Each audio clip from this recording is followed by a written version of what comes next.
it's Caitlin from C-SPAN. Did you know that C-SPAN has been serving the American people for 45 years? Since our founding in 1979, C-SPAN has been documenting history with a unique approach, unfiltered, without commentary, and entirely independent from government funding. C-SPAN is funded by fees from our cable and satellite distribution partners.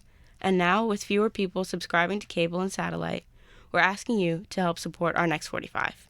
Your contribution helps to ensure that we can continue to provide unfiltered, complete coverage of government proceedings on TV, online, on radio, and our mobile app, as well as context through newsletters, social media, and podcasts. Join us in preserving this legacy of access to the democratic process. Make your tax-deductible donation today at cspan.org/donate. Thank you.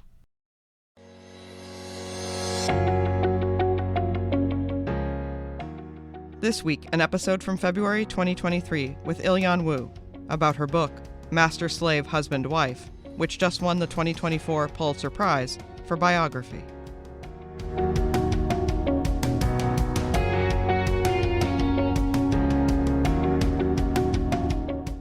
Ilyon Woo, your latest book is Master Slave Husband Wife, An Epic Journey from Slavery to Freedom. It tells the story of William and Ellen Craft. What makes their story particularly compelling to you? I can't even begin to say what it doesn't make it compelling to me. I mean, I've been obsessed with this story for a really long time. But I think, of course, what originally drew me to it was the phenomenal adventure story that they tell in their narrative, Running 1,000 Miles for Freedom, which they published in 1860. And it talks about this incredible escape that they make. They are husband and wife enslaved in Macon, Georgia, and they decide they're going to flee for freedom. And they do this not with any underground railroad, which doesn't reach all the way down to the south where they are, deep south in Georgia, not by hiding and traveling by night, but they go out in the full light of day, disguised as master and slave, with Ellen posing as the master and William playing the role of the slave. So that story just gripped me from the beginning. In their time, how well known were they? They were quite well known, actually. There's a quotation from Wendell Phillips, who's a celebrated abolitionist lecturer. He's called sort of the golden-tongued man. And he's speaking in front of thousands when he predicts that future people will, millions will read their story and know it with admiration and applause, because many, many people across the United States knew their names at that time because their escape was so phenomenal, but also because they chose to tell their story. Why do you think they fell from the pages of our history books? That's an interesting question. And I think some of it depends on which history books that you're talking about. And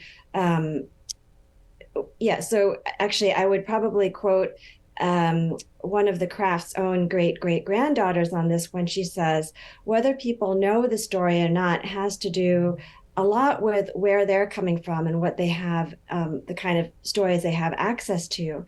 But it's certainly true that the Crafts are not, let's say, known like Douglas or Tubman or Truth, people who are known now by a single name. And I think that reason is complicated. It has a lot to do with which stories we decide as a nation. People in power in this nation have decided to tell and remember over the years.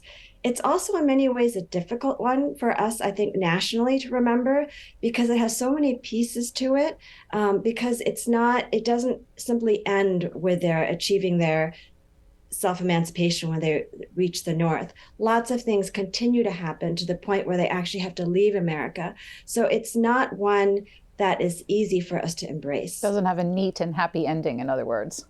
It doesn't. It has so many endings. And that's part of what actually makes it so exciting in my point of view, and so rich and worthy and deserving of our attention, renewed attention today. Besides William and Ellen Craft, you mentioned Frederick Douglass. Who are some of the other important characters in your narrative? Well, there are a lot of people, across the board, from abolitionist lecturers, Black activists, the President of the United States, who come in and out of the story. And one thing, I have a writing partner who I work with. We kind of are like we actually used to be running partners, and we'd always keep each other going, and we're kind of doing the same thing on the page. And one thing that she pointed out was that it's like, in the ordinary movie, you would have, not the ordinary movie, I guess, a mainstream like Hollywood movie that you might have seen over the last number of years. You would have Henry Clay or Daniel Webster, or more recently, Frederick Douglass at the center of the story. And now these characters, they get walk-on roles in William and Ellen Craft's story. That's sort of how I like to see them. But so many of them come in and out. So there's Douglass and William Wells Brown, who are great lecturers, self-emancipated people who really kind of show the craft of telling the story and what it means to live a life in freedom in the North and overseas. There are the President of the United States and the Secretary of State, Daniel Webster, who have to sort of figure out how they're going to try to help recapture the crafts. There are international celebrities who get to know the crafts abroad. Lots and lots of people who go in and out of the story. And if you actually take a look at the book jacket, and you undress the book and remove this jacket, you will see that there are a lot of people on the insides of the pages. I don't know if you can see that, but these are some of the many people who you'll meet along the way. So the story opens in 1848, and you make the point that this year is a real seminal one in not only American history, but globally. What are the important things that were happening in this country in 1848 that makes this a real focal point of their ability to make the escape that they did? Well, 1848 is one of those sort of crazy years where so many things are happening. So worldwide, you have democratic revolutions sweeping across Europe. And those revolutions are being celebrated in the United States and cheered and toasted in Washington, D.C., for example, by people who are actually holding enslaved people in bondage themselves. Meanwhile, this is a year of Seneca Falls, the American Women's Rights Conference. You've got it's a year of global pandemic with the cholera sweeping around. You've got an information revolution, a transportation revolution. So trains and steamers and all kinds of technology are working as never before to bring news and people across the country. You've got the close of the Mexican-American War and the Mexican Cession, which just explodes the contours of the country. So you've got Western migration, you've got the gold rush. I mean, it's a really, really intense and exciting time in the United States history. Manifest destiny is a catchphrase, and that's why the crafts escape, I think, meshes so interestingly with this, because they harness all these revolutions that are at play, and they make manifest a new destiny of their own. Approximately what was the population of the country at the time? That is a really good question. I don't have it at my fingertips, but it was definitely exploding and changing.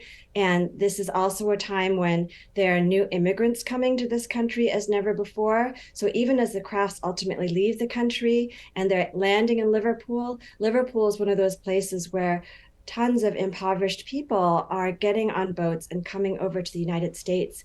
Irish immigrants following the potato famine. Chinese immigrants are starting to make it too, with the gold rush and working on the railroads and mines and such. So our population is exploding and changing at a dramatic rate. Do you know approximately how many enslaved persons were in the United States at the time?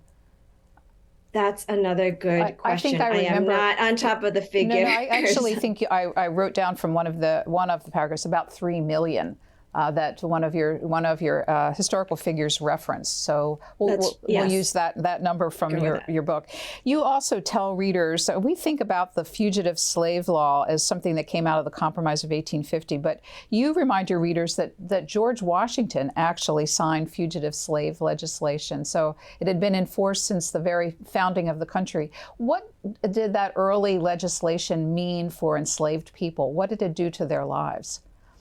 Well, both the Fugitive Slave Law, the 18th century Fugitive Slave Law, and actually a clause in the Constitution itself made it possible for, or legalized, enslavers' rights to go reaching over state lines and reclaiming their enslaved, quote unquote, property or the labor that was owed them, as it's expressed in the Constitution.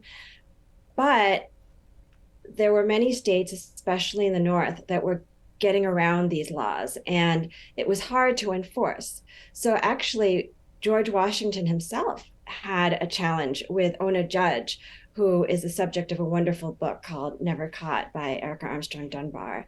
And so he himself never was able to recapture Ona.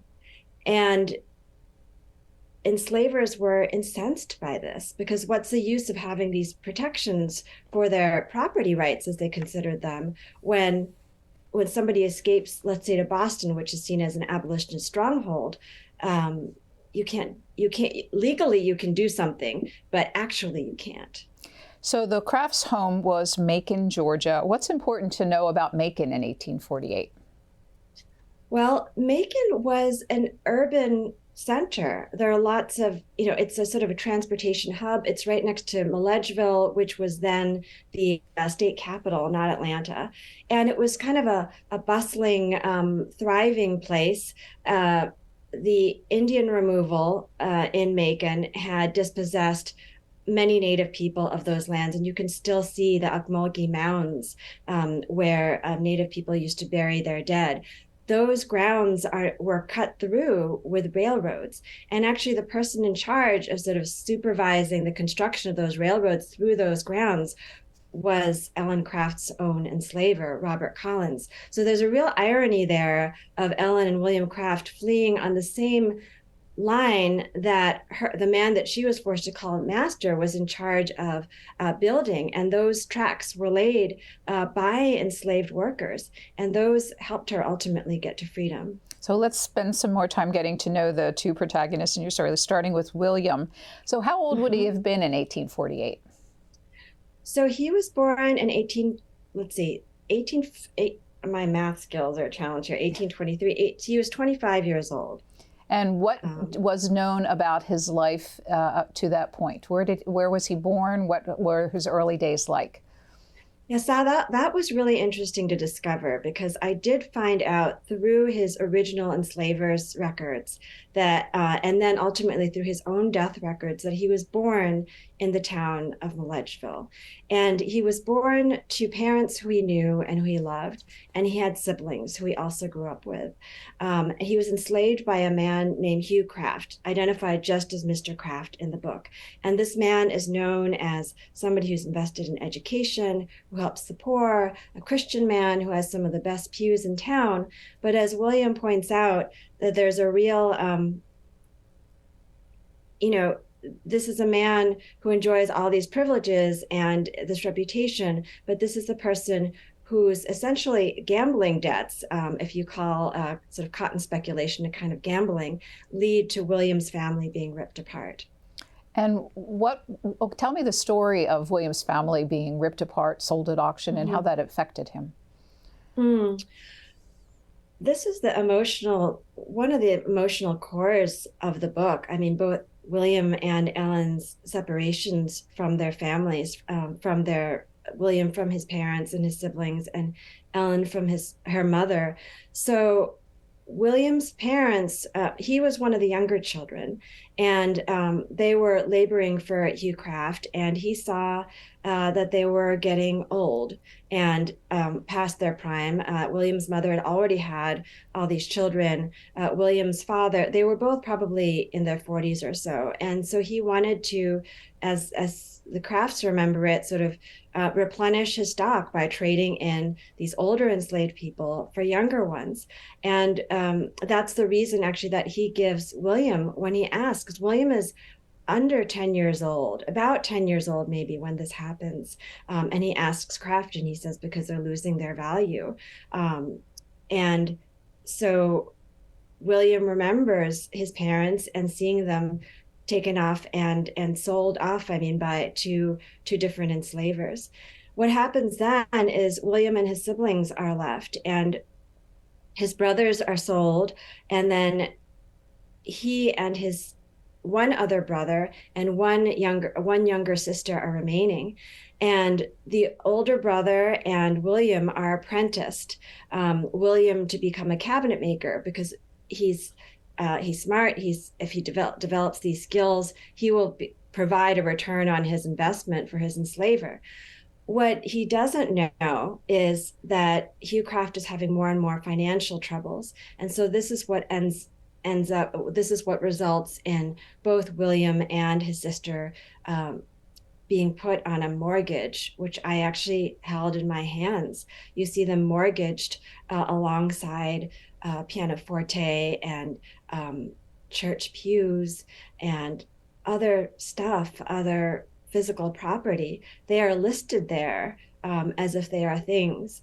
And what happens is when the cotton speculation takes a downturn for Mr. Hugh Craft, the children, their lives are put on the line and they're sold off. And you describe him watching his sister being led away in chains on a wagon, and how this made him so angry, and that anger sort of coursed through him for the rest of his life. Can you add any more color to the story that I've just told? Yeah, it is. It's a devastating moment, and it's. I highly recommend also returning to the original narrative where William recounts this. He feels this, this burning inside of him, this fire inside of him, when he can't even say goodbye to this sister, and she. He's seeing her as she's being pulled away. He's already tried to, beg to see if he can say goodbye to her for a last time. And he gets the no, and he knows that she's not going to be sold locally, but she's going to be going far away. And that is a moment that he will never forget. And it leads to him seeking his own self-emancipation, and also being determined not to replicate the cycle of trauma within his own family, not to have children who will be, and other family members who will be taken away from him in this way. So you said that William was apprenticed to a cabinet maker, and this becomes an important part of the narrative because he seems to be able to earn his own income. How did that work? So this was actually technically not legal, but it was a really nice arrangement for enslavers. So William's enslaver was a young man by the name of Ira Hamilton, and a businessman. And what William did was, because he had these skills in the shop, he made this arrangement where Ira Hamilton would pay a set fee for William's services to the cabinet maker. And then whatever sort of William worked on top of that, he made an arrangement with the cabinet maker so that he could earn his own wages. So he had to work a full day and have all those wages go to Ira Hamilton, but then, Ira Taylor. And then, but he could keep the other wages that he earned both at the cabinet maker's shop and a hotel, which I think is also key, because hotels are places where people are going in and out, exchanging information, traveling. So that's another place where he could have picked up information about how to move in time and space. Turning to Ellen, she was a few years younger than William, 17 or 18 years old, I think, as the story starts. What is her lineage?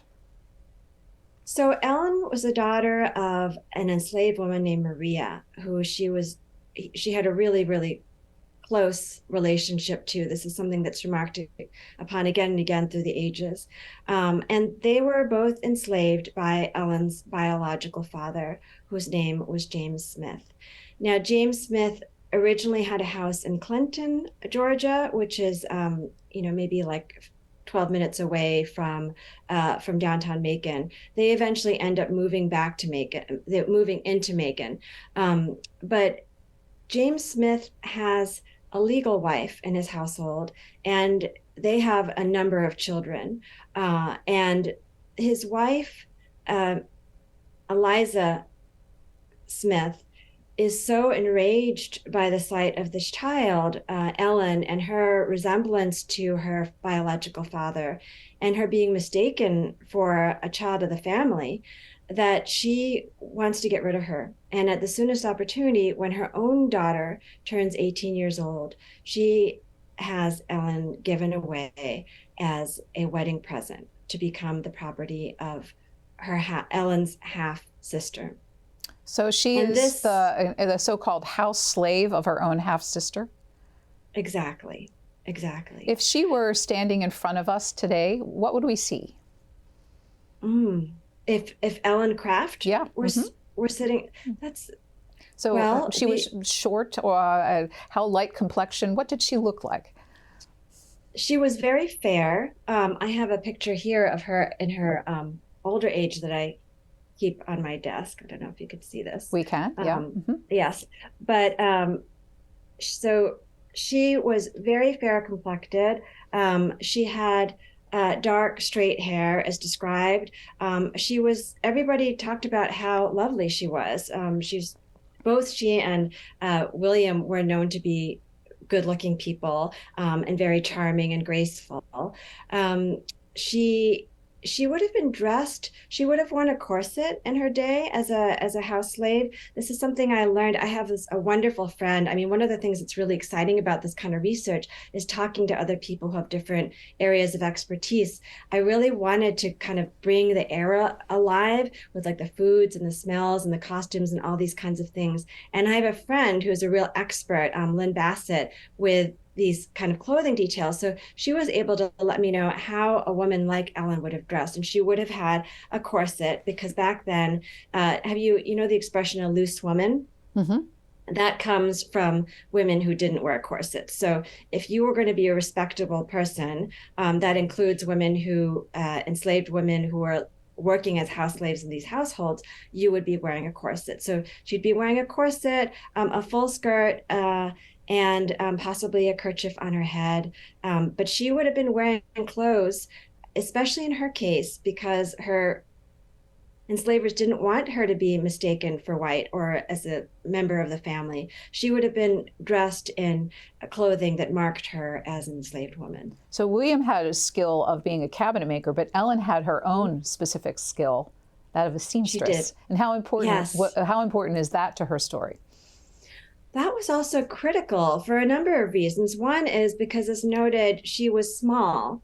And so when William is the one who actually goes to the different shops in Macon, and he buys the hat, and he buys the coat, and he buys the vest, and he buys the shoes.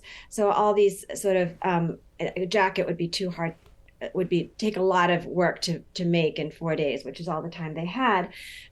She made her own pants, because pants, that's something that wouldn't be able to fit. And even the other clothing items, when she tries on the pants, when she tries on her vest over the outfit, even William is looking at her like, I don't think this is going to work. He kind of panics. There's a newspaper that recounts him recounting this. So he looks at her and he thinks that this can't work, but she is a clothing expert. So she knows that even though the vest is off, she can layer her clothing in such a way that it's going to be all right. So that knowledge, as well as the sewing expertise, both help her, essentially. In 1848, when they make their escape, how long had William and Ellen been a couple? In terms of their marriage, they had this slave marriage ceremony in 1846. So that was 2 years, but they had fallen in love before that. They had fallen in love, but Ellen had not wanted to marry, not wanted to have this kind of, profound connection with another human being, knowing that this person and any family that she created with him could be stolen from her at any time. So in fact, even though they fall in love earlier, their relationship is delayed. They think originally that they're going to try to run first and marry later, but the escape routes prove to be so out of reach that they decide to reverse the order and put love first. You said that they pulled their plan together for this daring escape in just 4 days. What was the urgency? Mm-hmm. Well, there's a clock that starts ticking. And I guess I should back up for a moment to say that in order for them to even initiate this escape, they had to get written passes from their enslavers, giving them permission to move in space. So as an enslaved person, you cannot travel without such a pass, and there are severe punishments for traveling without this written pass. The crafts were denied literacy, so it's not like they could forge one of these passes on their own. And these passes were your chances of getting one of these passes were going to be greatest if you were favored and if it were right around the holidays. That would be the time when you might be given a couple of days off. Both William and Ellen Craft were favored by those who enslaved them, and so Ellen goes to her half-sister enslaver, and she gives an excuse. This is before Christmas, but it's also, she gives an excuse that her aunt is ill. And Eliza at first doesn't want to spare her because even if this is the holidays, it's a busy time at home. And Ellen bursts into tears. And at that point, Eliza gives her that permission. But both she and the cabinet maker who signed the paper for William give them just a few days. So that gives it the urgency of them getting out of reach within that time. So explain the heart of their plan. How were they posing, and what was their destination? Mm-hmm. So they were posing Ellen was posing as a wealthy, white, male enslaver.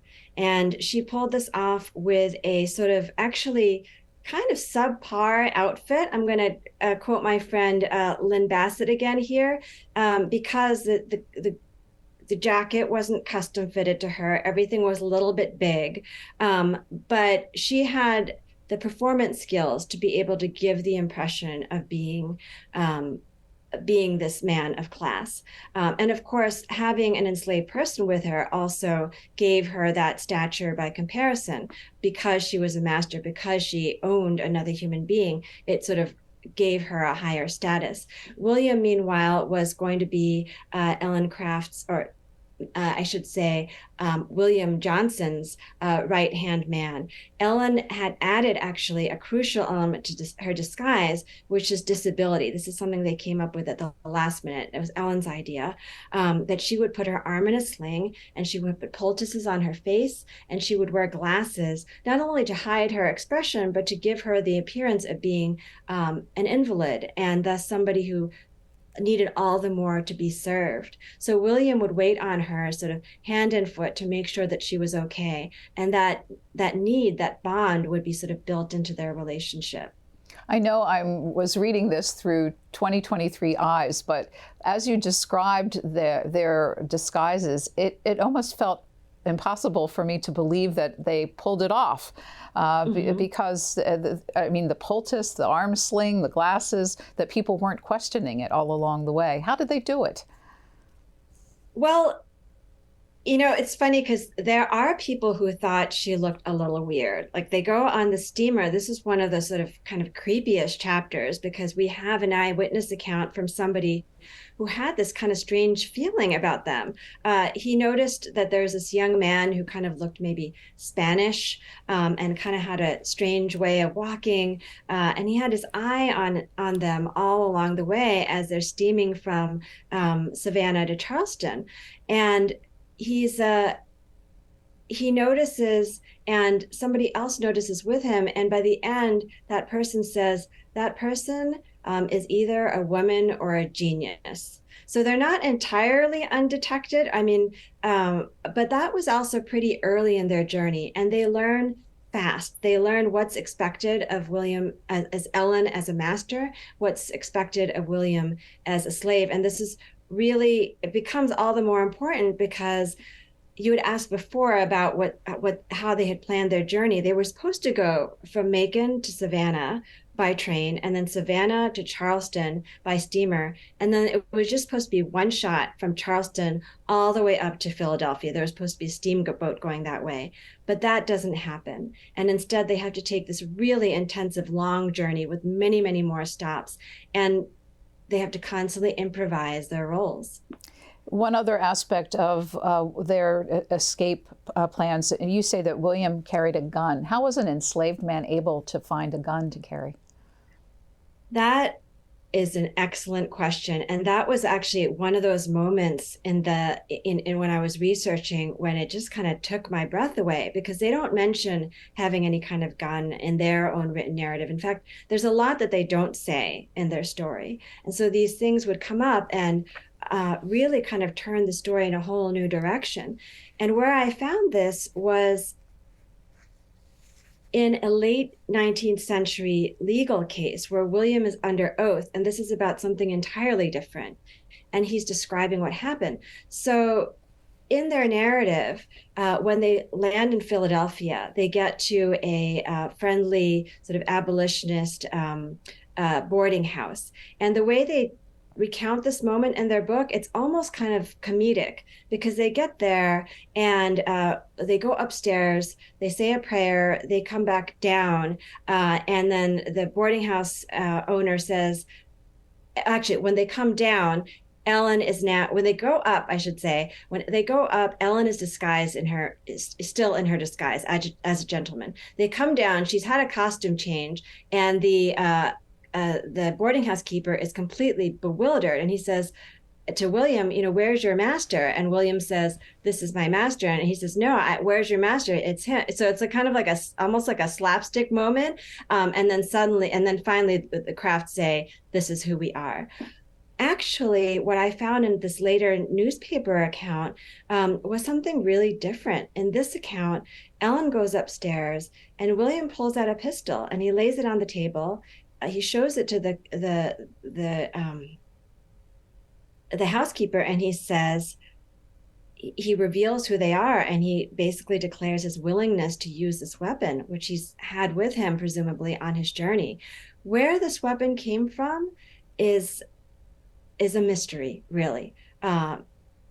Definitely in Macon, this would have been, if they had been caught with a weapon like this, it would have, they would have lost their lives for sure. So we don't know. But it's amazing to know that they had that sort of as a last resort on their journey. Your book has a map of their journey, and it demonstrates that it is both arduous, with so many changes of transportation conveyances, and perilous, so many risks for them along the way, physical and also security risks. And I'm going to invite our viewers to read this, because we really have only 30 minutes left in our conversation, and it's lots of interesting detail. But when they got to Philadelphia, they were on free soil. Why did they just not stay in Philadelphia?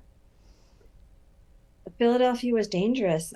I mean, they say, are we safe here? Because as soon as they arrive, the boarding house keepers, like the abolitionists, are going to want to know about this. So they bring in all these activists, and there's excitement about their story. And their original plan actually is to go to Canada, but they're not. Ellen especially is not physically well, and they're thinking of staying for a little bit, but it's not safe because Philadelphia is still really like it's next door to the South. There are kidnappings there. They're still very much in danger. So their next destination is what, if not Canada? Well, so the activists say, Canada is really cold, so you probably don't want to go there. But they actually they want to send the Crafts to Boston. Boston is known as sort of this hotbed of raging abolitionists by the slavers. It's a place where there are there's a strong Black community and neighborhood where they physically can be protected. If you go there now, right next to the African Meeting House, you can actually see still these like alleyways where people can sort of go in and out. It's been described as a honeycomb. It would be really hard to physically get them out of that neighborhood. If they in Philadelphia revealed themselves to the abolitionist community, did the word start spreading immediately? You talk about this as being an age of communication about their story. Did it begin spreading far and wide at that point? Absolutely, because this was, I mean, as it is today, it's a great story. I've been sort of following these different activists as it's almost like you can hear the whispers through the letters. Like, did you hear this? Like, have you heard of this like incredible escape? It's like nothing I've ever heard, I've ever seen. So people are writing back and forth, and news is also traveling across the country because they encounter this man named William Wells Brown, who's a self-emancipated man, a great storyteller, lecturer, anti-slavery activist. And he writes a letter to William Lloyd Garrison telling them about this couple. And that letter is published everywhere. So we think about, like instantaneous news communication now. There was a feeling of that too, because the telegraph had just been invented. So all of a sudden you have news from one part of the country and it's almost instantly in another part of the country, which could be great if you want to share the news. Not so great if you're people like the Crafts and basically you get a mark on your back. But when the Boston period of their life, it's hard not to be struck by how brave they were. They made the decision to live their life publicly there, not to stay in hiding. Would that have put them in constant danger at that time before the Fugitive Slave Law, or was it fairly comfortable for a while? I think there was a bit of a lull, and the way you get that sense of a lull is the fact that if you look in the Boston City Directory for that time, William Craft has advertised his services. So basically he's in the phone book. He has his address there, and they also address his work in The Liberator, which is also widely disseminated. So it seems that they must have had some sort of level of security there in the neighborhood that they were, in this honeycomb neighborhood. But in fact, of course, they weren't. And some of it also might their personalities, they were incredibly brave people, and they were just basically saying, here we are. William Wells Brown is on the lecture circuit and invites them to join him on the lecture circuit. Can you give our viewers a sense of what the speaker circuit was like to society at that period of time? Well, so William Wells Brown, Frederick Douglass, of course, were two of the biggest speakers that were on this circuit. Actually, the lecture circuit was something that was very popular across a lot of different subject areas. You had people like Emerson and Daniel Webster and others like having these lyceum lectures. On a cold New England night, it might be something that you want to do. You're like stuck indoors. It's kind of like entertainment on some level, also a way of learning, educating, and being educated about various subject matters. And for the anti-slavery movement, it was key. It was key to getting the word out about what slavery was actually like, because there are all kinds of reports that slavers are sending about, enslaved people are actually much better off than people in the North. This is something that Ellen Craft's enslaver actually says and writes down. So having real life eyewitnesses of human bondage and speaking to those experiences is something that really moves and activates crowds. And at this time, actually, Sojourner Truth, she's another speaker. She was really just getting started. Harriet Tubman in 1848 was still enslaved. You didn't have women on the circuit the way you end up seeing Ellen Craft. So the Crafts, on top of joining this sort of lecture circuit phenomenon, were adding something very new. And it also provided income for them, I would presume, because people paid to attend these? They did. They didn't normally charge like ticket sales, but they had a basket, a collection basket that went around. So they were living a somewhat comfortable life, and then everything changed with the Compromise of 1850, and specifically its provision about the new Fugitive Slave Law. How did that change the circumstance for the Crafts? In every possible way. I mean, this was a devastating law. It meant that the slavers were angry and determined that the North would participate actively in the return of fugitives and be good on their word. So what this did was it enabled enslavers like the Collinses, like Ira Taylor, to either go themselves to the North or send proxies. And these proxies, upon identifying enslaved people or people that they're claiming to be enslaved people, like the Crafts, they can have U.S. commissioners, bypassing local state authorities, have U.S. commissioners make this judgment. And these commissioners actually get paid twice as much if they find that these are fugitives versus non-fugitives. And these people can also raise a posse. They can require the participation of the marshal. I mean, they have what Ibram Kendi has called octopus powers now.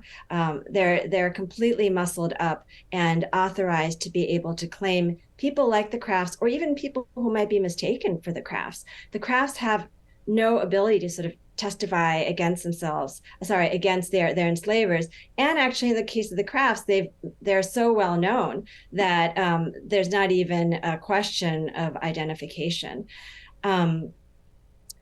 So this is a cataclysmic moment in American history, when the South is saying to the North, show us that you stand behind this law. And it becomes even bigger for the Crafts because Ellen Craft's enslaver, Robert Collins, decides that he wants to make this a test case for the nation. So whereas the Crafts enslavers have not taken action before this, even as they were traveling all the way across the country and really kind of embarrassing their enslavers in Macon, even as they were living in Boston, again, and they could be identified as being there, the enslavers didn't do anything. This gets them fired up and determined to prove to all of America that the Crafts could be recaptured and that slavery would therefore go on. He hired someone by the name of Willis Hughes to capture the Crafts. How did the community in Boston around the Crafts respond to the efforts that Hughes was making? Well, Willis Hughes, he actually travels together with a partner, John Knight. So John Knight worked in the shop with William, and so he could identify him. Willis Hughes had experience with Ellen Craft's family. It's said by one report that he had actually brutally physically punished Ellen's uncle to the point where the uncle was near death. So these men were, they meant business when they came up. And of course, they had all these rights. They had the Fugitive Slave Act. They had behind them, they could raise this posse. Every good citizen, anyone they called upon in Boston would be required by the terms of this law to help them. So I think they probably think that this is not going to be too bad. They arrive at their hotel. They can find William right away. They know they know that the Crafts are a 20-minute walk away.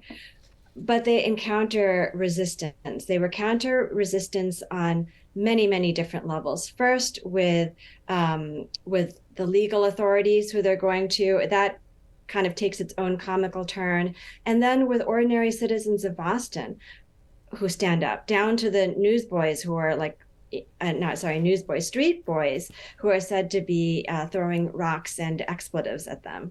Now, you said that for Ellen's former enslaver, Dr. Collins, and he was a physician, by the way, people should know, and he was also a unionist, and this was an important case for him to help preserve the Union, to enforce the Fugitive Slave Law. But why ultimately did it involve Secretary of State Daniel Webster and the President of the United States in their case?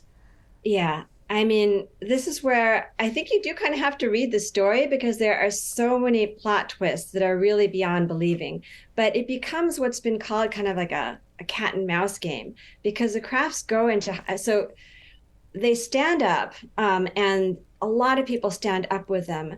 And then they dive down and they are zooming back and forth to different hiding places. And then the Macon jailer and his partner also sort of trying to chase them. Meanwhile, they themselves are getting harassed because one of the techniques that the Crafts activist friends take on is that they try to keep these guys busy. So these guys are, in frustration. They're, smoking, and then they get charged for smoking in the streets or carrying a gun or ridiculous things like running the tolls. So there's all this like crazy going back and forth, and there's such a level of frustration and building up, and the stakes are so high that Collins, in extreme frustration, turns to the president himself and says, "Look, you've got to do something about this." What was your assessment as a historian and writer of Daniel Webster's role in all of this? Daniel Webster is a really, really interesting character. One of the ones that I can't say enjoyed getting to know in this process. He's a difficult person to know. But, he's somebody who is known for his powerful, stirring, beautiful words about liberty. And he was a leader through so many different kinds of compromises in our nation. He was able to work across party lines.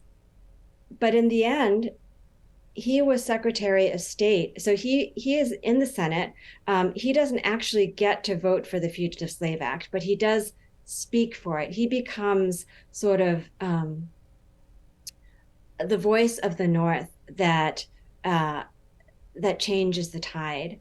And as one historian has put it, when Daniel Webster gets up to say that the North has to support the South on this Fugitive Slave Act, and the compromise must be passed, that's a point at which civil war in our nation is averted for the time being. So this is a man who embodies so many different contradictions personally as well. And I go into that in the book. There's some actually scandalous things that he experiences personally. He's balancing all this within his own life. And then he's trying to create this balance for the nation. He ends up, as Secretary of State, being in charge of really having the Crafts captured and being returned back into bondage. And he's absolutely ready to do this. So it becomes too dangerous for the Crafts to stay in Boston any longer, and their next stop through Canada is England. What kind of life were they able to create for themselves in England? England was it was a really interesting step to follow through with this book because, once they land there, then they're physically not in the same kind of risk. And then there comes the question of how are they going to live their lives in freedom? And you start to see them, I started to see them evolve as their own independent characters. They're not always together. They're not always working together as a team. William Wells Brown has this kind of almost like there's like this bromance chapter where he and William Wells Brown are going off and speaking and seeing like Edinburgh and all these like amazing sights and, rallying crowds. So there's the lecture circuit that they go on, which takes on whole new dimensions in England. But then there's their longer lasting desire to have a free family and to have an education that requires some settling down. So they do that. But it's a whirlwind journey. It was a lifelong goal for each of them to have an education. How did they finally get one? Mm-hmm. Well, they have an opportunity to learn, to study at an industrial, agricultural and educational cooperative under the auspices of Lady Byron, and also her daughter, Ada Lovelace, who's known now as like the world's first computer programmer. So they have this incredible estate where they're educating mostly children, and the Crafts go there, they teach their skills, and they get to really sit down and learn to read and write. They've had little bits of this up until this time, but this is really the first dedicated time.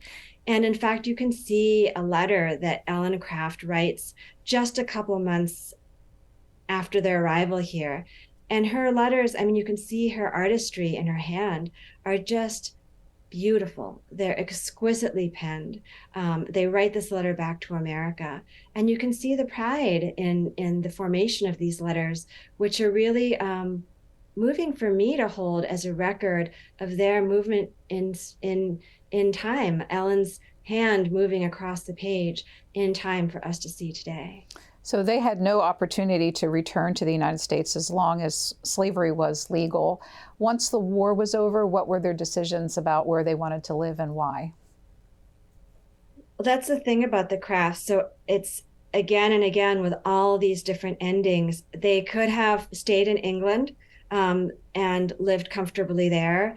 They could have come back to the United States, as they decide to do, and settled in Boston, which would have been a great place, an easier place for them to be. Instead, they make another difficult choice of going back to Georgia, back to the South, originally to South Carolina, to start an educational and farming cooperative of their own. They encounter trouble there. We're looking at late 19th century America, and after the Civil War, it's not like there's happily ever after in the South. They have people who are really angry and don't want formerly enslaved people, Black people, owning property and voting and doing all kinds of things there. The Crafts did that, however. They built their school. When Night Riders came to burn it down, they built another one. So on and on, again and again, they were pursuing their own version of the American dream. One aspect of the story, and I think it was during their British years that we haven't told, is that Ellen was able to reunite with her formerly enslaved mother. How did that happen, and how did it work out for the two of them? That's again where you have all these networks reaching and stretching across time and space. You have Ellen, so her husband, William, actually is in Africa at this time, so this is a whole nother chapter. But she learns where her mother is, and she can't, even after the Emancipation Proclamation has been declared, she can't get to her mother behind enemy lines. Macon is really buried in one of sort of the last bastions, Confederate bastions that are standing, but she knows that her mother is there. And she activates a whole network of people to be able to find her mother, who turns out to be living not very far from where Ellen herself was living, on Mulberry Street in Macon, Georgia. And this Union general, has Ellen's mother, Maria, brought to him, says, your daughter is looking for you. Are you willing to go? And she is, of course, absolutely ready to go. And there is this incredible moment where she's at the railroad station, and this is the same line, if not in the exact same place, as the one that Ellen and William took themselves out of bondage. And a journalist describes, like, loud were the plaudits of the Negroes. Thousands of people were gathered there to see Maria off, knowing that this mother was going to be reunited with her child again. That to me was like, one of those moments I'll never forget reading. When the Crafts published their own book, would have been in the 1870s or so. How was 1860. How was it received? So it was received well enough, I believe, to have another printing, but it's almost like they published too late. The big narratives had come out in the 40s and 50s. Harriet Beecher Stowe had written a story that had sold really well, obviously, and had kind of tangential connection to their own. William Wells Brown had written a novel, Clotel, which also sort of took on parts of their story. By 1860, we were so close to civil war, and they didn't have this sort of like best-selling runaway success that William Wells Brown had, for example, or Douglass many years earlier.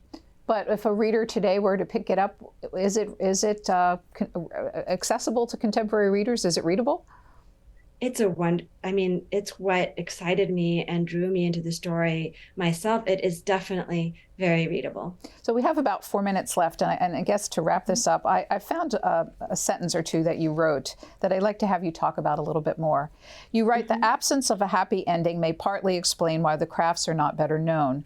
Their story eludes easy celebration, resists closure. Yet it is precisely this complexity that remains the source of their enduring power and why their story needs to be studied and celebrated." What were you thinking as you wrote those words?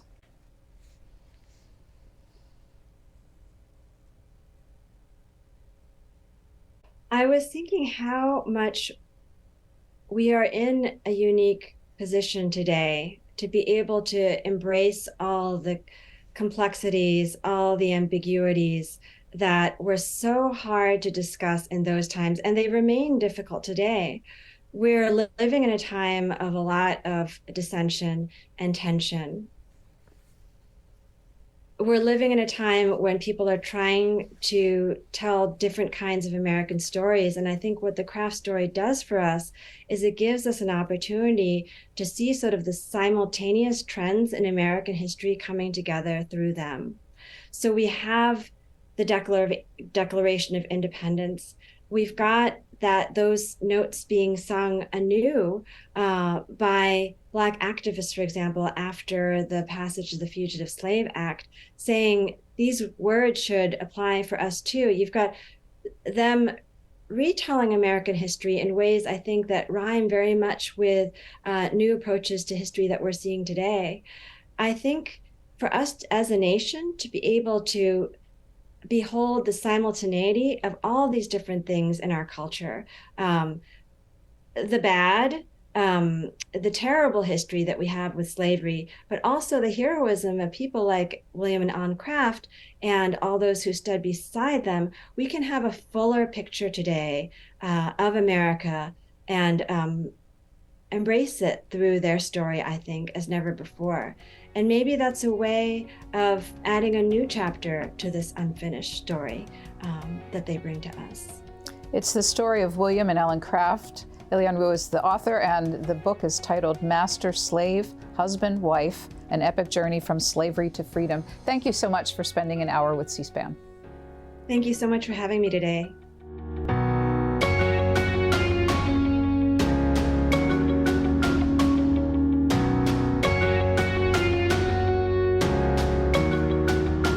All Q&A programs are available on our website or as a podcast on our C-SPAN Now app.